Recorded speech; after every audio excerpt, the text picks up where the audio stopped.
సిటీలో పెరిగిండే పిల్లలు సంబంధం లేకుండా మాట్లాడతారులే. మా ఫ్లాట్ పక్కన కోలివింగ్‌లో ఓ పిల్ల పరిచయం అయింది ఈ మధ్య. నేను స్టాండప్ కామెడీ చేస్తా అని తెలిసి ఇన్‌స్టాలో ఫాలో కొట్టేసింది.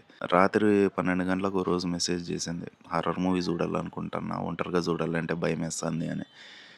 20 ఏండ్లు దాటిన తర్వాత ఇంగా సినిమాలకి ఎవరైనా భయపడతారా? అయినా అడిగింది గదా అని యూట్యూబ్‌లో ఆడీడు ఎతికి హనుమాన్ చాలీసా లింక్ పెట్టినాను. థాంక్స్ చెప్పే బదులు బుంగమూతి ఎమోజి పెడతాంది. ఇది జరిగిండే వారానికి మళ్ళా మెసేజ్ చేసిందనమాట. "నువ్వు డార్క్ జోక్స్ చేస్తా అంటావు.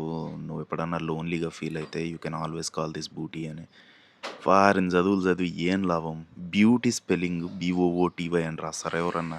మొన్నటికి మొన్న అర్ధరాత్రి కాల్ చేసి "సలెక్కువ పెడతాంది. హెల్ప్ చేస్తావా" అనింది. ఇంగ కాదనేకైతదా? నా దగ్గర ఉండే ఒకటే ఒక రగ్గయినా గానీ స్విగ్గీ చేసి పంపించినాను. ఆ స్విగ్గీ వోడు నాకు నెక్స్ట్ రోజు కాల్ చేస్తున్నాడు. "అన్నా నువ్వు దేవుడువన్నా, నా లైఫ్ మార్చేసినావన్నా, నాకు పుట్టే పిల్లలకి నీ పేరు పెట్టుకుంటా అన్నా" అంటున్నాడు. ఏం మాట్లాడుతున్నార్రా అసలు? బుర్రుందా?